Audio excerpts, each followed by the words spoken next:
Hello everyone, आज हम start करने वाले हैं chapter number 2 that is micro organism friend and foe. Friend मतलब वो हमारा दोस्त कैसा है, माइक्रो ऑर्गेनिजम्स क्या होते हैं इस चैप्टर में ये पढ़ेंगे हम, और वो कैसे हमारे दोस्त हैं और कैसे वो हमारे दुश्मन भी है, राइट, एनिमी भी है। ठीक है, तो ये क्या हो गया, एनिमी। ठीक है, फो का मतलब क्या होता है, एनिमी होता है। ओके, तो हम इस चैप्टर में ये पढ़ेंगे। ठीक है, now let us start our discussion with the introduction. ठीक है, हम देखिए यहाँ पे क्या बोला जा रहा है, आप you have seen several kind of plant and animal, है ना। आपने डिफरेंट टाइप के प्लांट और एनिमल को तो देखा ही होगा। However there are other living organism around us which we can not normally see. ठीक है, these are called as micro organisms या फिर माइक्रोब्स। ठीक है, और ऐसे ही ऑर्गेनिजम्स को जो हम नहीं देख पाते नॉर्मली अराउंड अस, उनको माइक्रो ऑर्गेनिजम्स या फिर माइक्रोब्स बोला जाता है। ठीक है, they are present, they are living organism. ठीक है, लेकिन वो इतने टाइनी रहते हैं, इतने छोटे रहते हैं कि हम उनको नेकेड आइज से नहीं देख पाते, इसीलिए उसको माइक्रो ऑर्गेनिजम्स या फिर माइक्रोब्स बोला जाता है।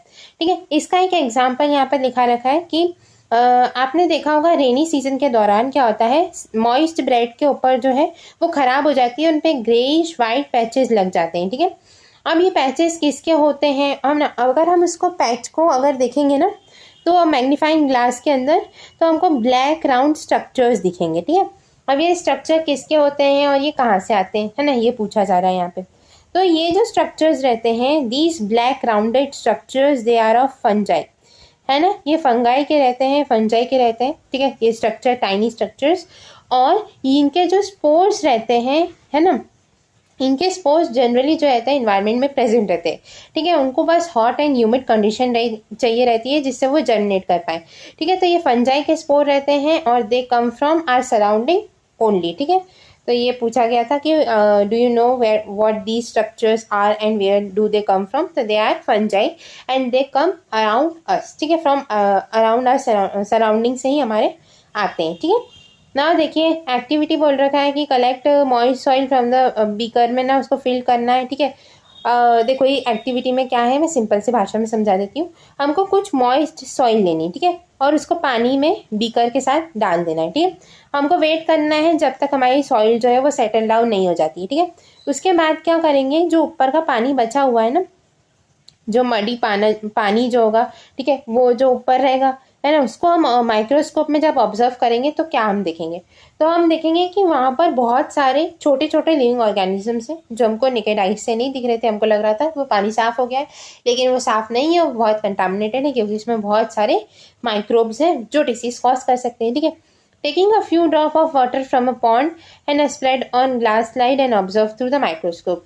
अगर हम यहाँ पॉन्ड वगैरह में से भी देखेंगे तो हमको दिखेगा कि बहुत सारे माइक्रो ऑर्गेनिज्म पॉन्ड वाटर में भी मिलेंगे। ठीक है, now do you know that the tiny organism moving around, है ना, do you find tiny organism, हाँ हमको मिलेंगे इस तरीके के ऑर्गेनिज्म जो इधर उधर घूमेंगे। ठीक है, अब ये ऑर्गेनिजम्स क्या है, these observation show that water and soils are full of tiny micro organisms. कोई सा भी पानी हो और कोई सी भी मिट्टी हो, उसमें जो है बहुत सारे माइक्रो ऑर्गेनिज्म प्रेजेंट होते हैं। No not all of them fall into the category of microbes.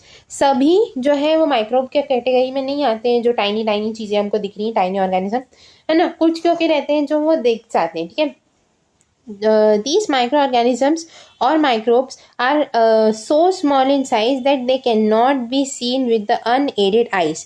unaided eyes मतलब without microscope हम इनको नहीं देख पाएंगे। ठीक है, without microscope हम इनको नहीं देख पाएंगे, और ऐसे ही स्ट्रक्चर्स को क्या बोलते हैं, माइक्रोब्स बोला जाता है। ठीक है, some of these such as fungus that grow on the bread can be seen with the help of magnifying glasses, other cannot be seen without the help of microscope। ठीक है, कुछ जो रहती हैं वो थोड़ी बड़ी रहती हैं जिनको मैग्नीफाइंग ग्लासेस के थ्रू उनकी मदद से देख सकते हैं, लेकिन कुछ जो रहती हैं वो बहुत छोटी रहती हैं कि विदाउट माइक्रोस्कोप उसके नहीं देखा जा सकता है। ठीक है, that is why they are called as micro organisms या फिर माइक्रोब्स, इसीलिए इनको माइक्रो ऑर्गेनिज्म या फिर माइक्रोब कहा जाता है। ठीक है, नाउ अब दूसरी बात क्या आती है, तो दूसरी चीज़ ये है, मैम यहाँ पर ऐसा लिखा हुआ है, micro organisms are classified into 4 major groups. ठीक है, अब ये देखो ये चीज़ जो है वो ध्यान रखना, और ये जो चीज़ जो है वो क्वेश्चन इससे पूछा जाएगा। ठीक है, तो इसको ध्यान रखना कि ये जो माइक्रो ऑर्गेनिज्म जो 4 मेन कैटेगरी के हैं वो कौन कौन से, बैक्टीरिया हो गया, ठीक है, फंजाई हो गई, फिर प्रोटोजोआ हो गया और एल्गी हो गई। ठीक है, तो bacteria, fungi, protozoa and algae. ना इसके बारे में हम नीचे जो है वो डिस्कस करेंगे, सबके बारे में एक एक करके। बैक्टीरिया जो रहते हैं वो क्या रहते हैं, फंजाई किस तरीके से अलग होती है। Protozoa they are actually primitive animals, ठीक है। प्रोटो का मतलब होता है प्रिमिटिव और जू मतलब एनिमल, ठीक है, जूज का मतलब। तो ये जो है प्रिमिटिव एनिमल रहते हैं और ये जो है हमारे पास एल्गी वो प्रिमिटिव प्लांट है, ठीक है। इसके बारे में सबके बारे में हम पढ़ेंगे, बट ये जो है 4 मेजर कैटेगरी जो है 4 मेजर ग्रुप माइक्रो ऑर्गेनिज्म के, वो ध्यान रखना कौन से, bacteria, fungi, protozoa and algae, ठीक है। Now viruses are also microscopic but different from the other micro organisms. अब ये बोल रहे हैं कि वायरसेस जो है ना, आप जानते हैं वो भी माइक्रोस्कोपिक होते हैं। वायरस आपको दिख जाते हैं क्या आंखों से? वो भी नहीं दिखते हैं। लेकिन वो डिफरेंट क्यों है माइक्रो ऑर्गेनिज्म से? क्योंकि देखो माइक्रो ऑर्गेनिजम्स जो है उनमें क्या वर्ड आ रहा है, organism, they are living organism, ठीक है, लिविंग बींग है वो। लेकिन viruses are neither living nor not living, ठीक है। तो बेसिकली हम बोल सकते हैं कि they however reproduce only inside the cells of the host organism which may be a bacteria, plant और एनिमल, ठीक है।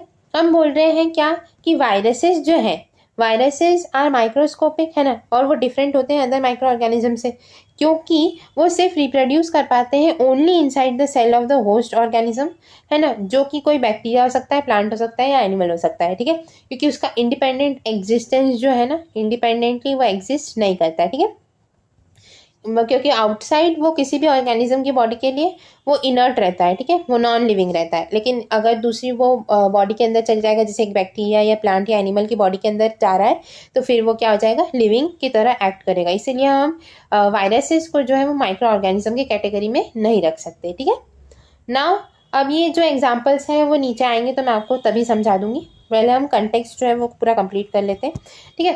Common ailment like cold, influenza या flu and most cough are cause by viruses. तो basically हमने बोला कौन कौन सी diseases. अब देखो ये जो है ना डिसीज का पार्ट थोड़ा सा इंपॉर्टेंट है और ये हर जगह पूछा जाता है, तो इसीलिए मैं इसको ढंग से आपको याद कराने की कोशिश करती हूँ। कुछ कॉमन एमेंट, कुछ कॉमन बीमारी जो है ना, common ailment like cold, cold हो गया आपका जो नॉर्मल कोल्ड होता है ना, कोल्ड के साथ आपको क्या होता है, कफ भी होता है, ठीक है। कफ और कोल्ड किस में होता है, फ्लू में होता है, ठीक है। तो ये सारी चीज़ें याद रखना है ना। और ये फ्लू वही इन्फ्लुएंजा जो है ना कॉज करता है जो फ्लू, ये देखना। तो ये सारी चीज़ें जो है ना वो क्या करती हैं, कॉज बाय वायरसेस, ठीक है। तो ये ध्यान रखना कि बस इतना सा कि आपको जो कोल्ड होता है ना और उसके साथ कफ होता है, मोस्ट कफ है ना, और इन्फ्लुएंजा और फ्लू कौन कॉज कर रहा है, वायरस कॉज कर रहा है, ठीक है। लेकिन तो इसके साथ साथ ही कुछ सीरियस डिसीजेस जैसे पोलियो एंड चिकन पॉक्स भी जो है वो कौन कॉज कर रहा है, वायरसेस, ठीक है। तो हमने बोला कि देखो कोल्ड, कफ, उससे रिलेटेड फ्लू, इन्फ्लुएंजा जो है वो जो सब कॉज कर रहा है वो कौन कर रहा है, वायरस कॉज कर रहा है, ठीक है। उसके साथ साथ कुछ सीरियस डिसीजेस जैसे पोलियो एंड चिकन पॉक्स जो है वो कौन कॉज कर रहा है, ये भी वायरस कॉज कर रहे हैं, ठीक है। तो इसको हम किस तरीके से याद कर सकते हैं, PVP है ना, PVP से याद कर सकते हैं कि चिकन पॉक्स का P है ना, और उसके साथ साथ कौन सा, पोलियो का P, ठीक है। ये कौन कॉज कर रहा है, वायरस, ठीक है। तो इस तरीके से याद रखना PVP से, है ना, कि जो हमारे पास चिकन पॉक्स या फिर पोलियो है वो कौन कॉज कर रहा है, या PCV से याद कर सकते हो तो PCV से याद करना, ये वो भी वायरस कॉज कर रहा है, ठीक है। इनको लेकिन याद करना बहुत इंपॉर्टेंट है, ठीक है। अब कुछ और डिसीजेस के बारे में बात करते हैं कि कौन सी और डिसीजेस है। तो diseases like dysentery and malaria are cause by protozoa या प्रोटोजोन, वेयरएज टिपिकल नहीं, typhoid and tuberculosis are bacterial diseases, ठीक है। हमने बोला क्या, कौन सी डिसीज मैम, डिसेंट्री। डिसेंट्री मतलब dysentery and malaria are cause by protozoa, dysentery is a disease, ठीक है। तो DMP से याद कर सकते हो ना, DMP या फिर डैम्प याद कर लो, ठीक है। तो डैम्प से क्योंकि याद भी रहेगा।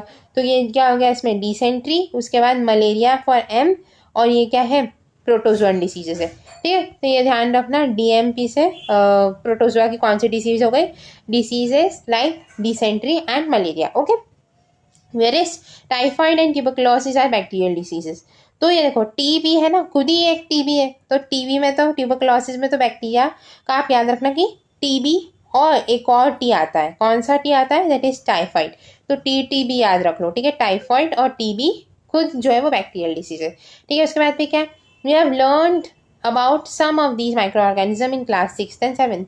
कुछ माइक्रो ऑर्गेनिज्म के बारे में आपने 6th और 7th क्लास में भी पढ़ा होगा। ठीक है, अब यहाँ पे देखो ये डायग्राम में, देखो ये डायग्राम जो है वो 2.1 बैक्टीरिया का देखा है। तो ये दोनों जो है वो बैक्टीरिया के जो है माइक्रोस्कोपिक इमेजेस है। ठीक है, अब ये बैक्टीरिया किस तरीके के दिख रहे हैं, तो ये रॉड शेप दिख रहे हैं मैम। तो ये रॉड शेप बैक्टीरिया को क्या बोलते हैं, ये रॉड शेप्ड बैक्टीरिया को बैसिलस बोला जाता है। ठीक है, अगर ये जो है राउंड शेप के होते हैं ना, स्फेरिकल अगर ये होते तो उनको क्या बोला जाता मैम, तो उनको बोला जाता कोकस। ठीक है, तो अगर इस तरीके से आपको इमेज होती तो उसमें बहुत सारे इस तरीके से वो रहते तो उनको कोकस बोला जाता। ठीक है, तो ये दो तो ध्यान रखना। और कुछ जो रहते हैं ना वो कॉमा शेप्ड रहते हैं, कॉमा शेप्ड, उनको बोला जाता है विब्रियो। ठीक है ना, और एक जो रहते हैं वो स्पाइरल इस तरीके के शेप के रहते हैं तो उनको बोला जाता है स्पिरिलियम। ठीक है, अब इन सब का इतना ज़्यादा आप डिटेल बाद में याद कर सकते हो। ठीक है, लेकिन ये जो है दोनों पिक्चर वो किसकी हैं, बैक्टीरिया की। ठीक है, तो ये सारी चीज़ें मेरे को बतानी थी। नाउ नेक्स्ट क्या है, नेक्स्ट एल्गी की पिक्चर दे रखी है। तो देखो ये एल्गी कौन सी है, ये क्लैमिडोमनास है और ये स्पायरोगारा है। ठीक है, और ये दोनों ही कैसी एल्गी है, they both are green algae. ठीक है, ये दोनों ग्रीन एल्गी हैं और ये जो है यूनिसेलुलर एल्गी है क्लैमिडोमनास। ठीक है, और यहीं पर अगर बात करें स्पायरोगारा की तो ये क्या है, स्पाइरल शेप्ड। ठीक है, ये स्पाइरल है ना, और ये क्या हो गए यूनिसेलुलर एल्गी हो गई। ठीक है, उसके बाद फिर क्या है प्रोटोजोआ। प्रोटोजोआ हमने बोला प्रिमिटिव एनिमल्स। प्रिमिटिव एनिमल्स में कौन आते हैं, अमीबा एंड पैरामीशियम। ठीक है, इनको सबको याद रखना है और इनके एग्जाम्पल क्योंकि पूछे भी जाते हैं कि एल्गी के 2 एग्जाम्पल लिख दो या प्रोटोजोआ के 2 एग्जाम्पल लिख दो, तो ये इंपॉर्टेंट है। ठीक है, अब ये देखो ये जो है इसके ये सूडोपोडियास हैं। ठीक है, सूडोपोडिया है और ये इनके लोकोमोशन में हेल्प करते हैं। वैसे ही ये जो है इनके यहाँ पर ऐसे ऐसे ऐसे ब्रश जैसे जो दिख रहे हैं ना, उनको बोलते हैं सीलिया। ठीक है, और ये इसके लोकोमोशन में काम आता है। ठीक है, ये प्रोटोजोआ हो गया। उसके बाद ये क्या है, फंजाई। फंजाई में ये कौन सा है, ब्रेड माउल्ड है। ठीक है, ये है पेनिसिलियम और ये क्या है, एस्परजिलस। ठीक है, तो इनके डायग्राम को भी याद रखना और इनके बारे में भी थोड़ी चीज़ें याद रखना। ठीक है, देखो ये क्या दिखा रखे हैं, ये दिखा रखे हैं वायरसेस। ठीक है, ये कौन सा वायरस है मैम, तो ये वायरस है बैक्टीरियोफाज। ठीक है, बैक्टीरियोफाज का ये टिपिकल एग्जाम्पल है तो इसको ध्यान रख सकते हैं। ठीक है, बैक्टीरियोफाज कौन से, मतलब तो ये बैक्टीरिया है क्या, नहीं ये बैक्टीरिया नहीं है, ये बैक्टीरिया पे अटैक करने वाले वायरस हैं। ठीक है, तो they are virus which attack on bacteria. ठीक है, तो ये हो गया आपका बैक्टीरियोफाज हो गया, ये वायरस हो गया। ठीक है, ये जो है एग्जाम्पल्स इसके याद रखना और क्योंकि ये थोड़ा इंपॉर्टेंट है। ठीक है, नेक्स्ट फ्रेंडली माइक्रो ऑर्गेनिजम्स क्या होते हैं। Micro organisms are use for various purposes है ना, they are use in preparation of curd, bread and cake. देखो माइक्रो ऑर्गेनिज्म जो रहते हैं ना वो बहुत सारी चीज़ों में यूजफुल रहते हैं है ना, उनका बहुत सारे पर्पस जो है वो है हमारी लिविंग और लाइफ में। ठीक है, कौन कौन सी मैम पर्पस है, तो they are use in preparation of curd. आपने देखा होगा कर्ड जो है वो किससे बनता है, वो माइक्रो ऑर्गेनिज्म से ही बनता है। और वो कैसे माइक्रो ऑर्गेनिज्म है, क्योंकि वो हमारी हेल्प कर रहे हैं तो they are friendly micro organism. ठीक है, ब्रेड वगैरह भी जो है ना उसमें यीस्ट वगैरह यूज होता है विच इज़ अगेन क्या है, माइक्रो ऑर्गेनिज्म ही है। ठीक है, और केक वगैरह में भी कर्ड यूज होता है, तो इन एन ऑर्डर केक भी किससे ही प्रिपेयर होता है, with the help of micro organisms. Now ये माइक्रो ऑर्गेनिजम्स कौन से जगह और यूज़ होते हैं, तो they have been use in production of alcohol since ages. बहुत टाइम से है ना हम उनको फॉर मेकिंग अल्कोहल भी यूज़ करते हैं। ठीक है, नाउ क्या है, they are use in cleaning up the environment. ठीक है, उनको क्लीनिंग अप द एनवायरनमेंट, जो सीवेज वगैरह है ना, सीवेज में क्या होता है, with the help of micro organism ही वाटर जो है वो क्लीन हो रहा है। ठीक है, for example the organic waste जैसे vegetable peel, remains of animal and faeces etcetera are broken down into harmless and usable substances by bacteria. Bacteria उनको क्या कर देगा, हार्मलेस और यूजेबल फॉर्म में कन्वर्ट कर देगा। ठीक है, recall the bacteria are also used in preparation of medicine and in agriculture they increases soil fertility by mixing nitrogen। अब ये बैक्टीरिया के बारे में हम पिछले ही चैप्टर में पढ़ के आए हैं, कौन सा बैक्टीरिया जो है वो हेल्प करता है, तो राइजोबियम जो है ना वो हेल्प करता है for increasing the soil fertility by mixing nitrogen in it. ठीक है, नाउ अब making of curd and bread के बारे में पढ़ते हैं। ठीक है, डिटेल में। अच्छा, इसके पहले ये चीज़ जो है वो थोड़ी सी छूट गई है, उसको कवर कर लेते हैं। ठीक है, where do micro organisms live. Micro organism कहाँ रहते हैं? तो माइक्रो ऑर्गेनिज्म में भी अ सिंगल सेल, वो एक सेल के भी हो सकते हैं, जैसे बैक्टीरिया हो गई, कुछ एल्गी हो गई और प्रोटोजा, ये क्या होते हैं? Single cell. लेकिन वो मल्टी सेलुलर भी हो सकते हैं, जैसे कि कोई मल्टी सेलुलर एल्गी और फंजाई। अभी मैंने मल्टी सेलुलर एल्गी और एल्गी के 2 एग्जाम्पल बताए थे, ठीक है। तो यूनिसेलुलर एल्गी में बताया था मैंने कौन सा? क्लैमिडोमोनास। और मल्टी सेलुलर एल्गी किसके टाइप की हो गई? तो वो स्पाइरोगैरा टाइप की हो गई, ठीक है। और फंजाई भी वैसे भी, यीस्ट जो है ना वो एक लौती ऐसी फंजाई है, ठीक है, जो यूनिसेलुलर है। बाकी जो सारी फंजाई है वो कैसी है? मल्टी सेलुलर है, ठीक है। Now they live in all type of environment, ठीक है, ranging from ice cold climate to hot spring, ठीक है। तो ये हर इन्वायरमेंट में रह सकते हैं माइक्रो ऑर्गेनिज्म जो है ना। वो आपको आइस कोल्ड जगह, मतलब आपको जब के फ्रीज है ना उसमें भी देखोगे, फ्रिज में भी, फ्रीजर वगैरह में, वहाँ पर भी आपको मिल जाएंगे माइक्रो ऑर्गेनिजम्स कुछ। और वो कहाँ तक? हॉट स्प्रिंग वगैरह जो रहती है ना, इतनी ज़्यादा जहाँ पर टेम्परेचर 108 डिग्री सेंटीग्रेड तक रहता है, वहाँ पर भी वो बैक्टीरिया मिल जाएंगे। एंड डेजर्ट टू मार्शीलैंड्स, मार्शीलैंड्स जहाँ पर बहुत सारी हार्मफुल गैसेस बनती हैं, है ना, वहाँ पर भी क्या होते हैं? आपके माइक्रो ऑर्गेनिज्म मिल जाएंगे प्रिमिटिव टाइप के। Now they are also found inside the bodies of animal including human. हमारी बॉडी में भी जो है माइक्रो ऑर्गेनिज्म मिलते हैं, ठीक है। आपको पता है आपके गट में जो है वो हेल्दी माइक्रोब्स रहते हैं। आपने वो देखा होगा याकुल्ट का एड, उसमें बोलते हैं कि जो इंटेस्टाइन में हेल्दी बैक्टीरिया है उनको ग्रो करने में वो हेल्प करता है, ठीक है। तो इस तरीके से याद रख सकते हैं कि हमारी बॉडी के अंदर भी जो है माइक्रो ऑर्गेनिजम्स रहते हैं, ठीक है। उसके बाद फिर क्या है? Some micro organisms grow on other organism while other exist freely. कुछ माइक्रो ऑर्गेनिज्म ऐसे रहते हैं जो दूसरों के ऊपर ग्रो करते हैं, ठीक है, या कुछ जो रहते हैं वो फ्रीली भी एग्जिस्ट कर सकते हैं, ठीक है। तो माइक्रो ऑर्गेनिज्म की भी बहुत एक लंबी रेंज है, वो कहाँ कहाँ रहते हैं, ठीक है। तो आप उनको एक्सट्रीम से एक्सट्रीम एनवायरनमेंट में भी पा सकते हैं, ठीक है। इस पूरे पैराग्राफ का कहने का तात्पर्य इतना था, ठीक है। नाउ नेक्स्ट क्या है हमारे पास? microorganism and us. Microorganism play important role in our life, ठीक है। some of them are beneficial in many ways whereas other जो है वो harmful होते हैं और डिसीज कॉज करते हैं, ठीक है। अब हम इनको ही डिटेल में पढ़ रहे थे। अब इसके बाद का जो टॉपिक है वो हम पढ़ चुके हैं, तो इसीलिए हम डायरेक्ट आते हैं making of curd and bread, ठीक है। We have learned in class 7th that milk is converted into curd by bacteria. कौन सा बैक्टीरिया यहाँ पे होता है यूज? लैक्टोबैसिलस, ठीक है। लैक्टोबैसिलस इज द बैक्टीरिया जो मिल्क को कर्ड में कन्वर्ट करेगा, ठीक है। नाउ अब पहली कुछ बोल रही क्या है? So my mother added a little curd to warm milk to set curd for the next day, I wonder why. अब ये जो है इसकी मदर क्या यूज़ कर रही है? इनॉक्यूलम। इनॉक्यूलम क्या होता है मैम? कोई भी ऐसा कंटेंट, देखो जैसे कि पूरा कर्ड है, ठीक है, वो तो हम यूज़ कर लेते हैं, लेकिन कुछ पार्ट जो है आपकी मदर वगैरह भी क्या करती होगी? निकाल के रखती होगी, ठीक है। इनॉक्यूलम इज दैट सब्सटेंस जो हम निकाल के रख रहे हैं और वो इनिशिएट कर रहा है पूरी प्रोसेस को अगेन से, ठीक है। क्योंकि इसमें क्या आएंगे? बैक्टीरिया रहेंगे, लैक्टोबैसिलस इसमें रहेंगे, ठीक है। लैक्टोबैसिलस को मैं LB से यहाँ पे रिप्रेजेंट कर रही हूँ, इसमें लैक्टोबैसिलस है, ठीक है। जैसे ही उनको अपनी फेवरेबल कंडीशन मिली, है ना, मिल्क जो है वो वार्म रहता है, ठीक है, तो जैसे उनको फेवरेबल कंडीशन मिलती है तो फिर वो अपना वापस से यहाँ पे प्रोडक्शन करने लगेंगे, रिप्रोड्यूस होंगे और वो पूरे मिल्क को किस में कन्वर्ट कर देंगे? कर्ड में। तो ये होता है कर्ड मेकिंग का प्रोसेस, ठीक है। Curd contain several micro organisms. Of these the bacterium lactobacillus promotes the formation of curd. मैंने अभी जो बोला कि लैक्टोबैसिलस क्या करेगा? प्रमोट करेगा फॉर्मेशन ऑफ कर्ड को। It multiplies in the milk and converted it into curd, है ना। Bacteria are also involve in making of cheese. Bacteria और कहाँ पे अलग इन्वॉल्व है? तो मेकिंग ऑफ चीज़ में भी इन्वॉल्व है, पिकल में भी इन्वॉल्व होता है, ठीक है, और अदर फूड आइटम में भी इन्वॉल्व है मेकिंग में। Now important ingredient of rava, suji, idlis and bhatura is also curd. तो बेसिकली हम बोल रहे हैं कि रवा, इडली और भटूरा के जो भी एक मेजर कंपोनेंट है वो कर्ड है। ऐसा क्यों? क्योंकि कर्ड जो रहता है ना वो क्या करेगा? फर्मेंटेशन की प्रोसेस करेगा, ठीक है। तो ये देखो, bacteria and yeast are also helpful for fermentation of rice, idlis and dosa batters, ठीक है। तो यहाँ पे फर्मेंटेशन करवाएगा जिससे कि वो जो है थोड़े से खट्टे बन जाए, ठीक है। तो भटूरा भी और इडली वगैरह जो रहती है वो खट्टी रहती है ना थोड़ी, तो उनमें फर्मेंटेशन की प्रोसेस होती है जो कौन करवाता है? कर्ड वाले बैक्टीरिया करवाते हैं, ठीक है। और बैक्टीरिया जो रहते हैं यीस्ट और बैक्टीरिया अदर आइटम्स जैसे राइस, इडली हो गए, डोसा बैटर हो गया, तो इन सब का भी फर्मेंटेशन करवाने में वो मदद करते हैं, ठीक है।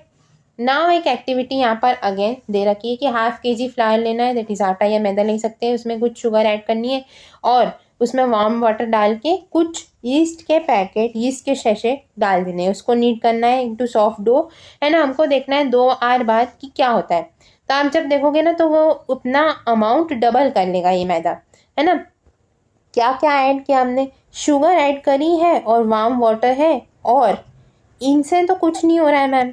तो क्या किसने कुछ ये इससे जो फूला है वो किसकी वजह से फूला है, ईस्ट की वजह से फूला है, ठीक है। मैदा विथ ईस्ट पाउडर जो है वो रेज्ड हो जाएगा। क्यों ऐसा होता है, क्योंकि ईस्ट जो है वो रेस्पिरेशन करेगा और वो CO2 जो है ना वो रिलीज करता है, और जब वो CO2 रिलीज करेगा तो वो क्या करेगा, पफी अपीयरेंस देगा, ठीक है। ईस्ट रैपिडली रिप्रोड्यूस रैपिडली, है ना, and produces carbon dioxide during the respiration. Bubble of the gas fill in the dough and increases in the volume, है ना। This is the basis to use of the yeast in baking industries for making breads, pastries and cake, ठीक है। इसीलिए bread वगैरह और pastry और cake बनाने के लिए हम ईस्ट को यूज़ करते हैं, ठीक है, क्योंकि ईस्ट जो रहता है वो फर्मेंटेशन की प्रोसेस के लिए हेल्प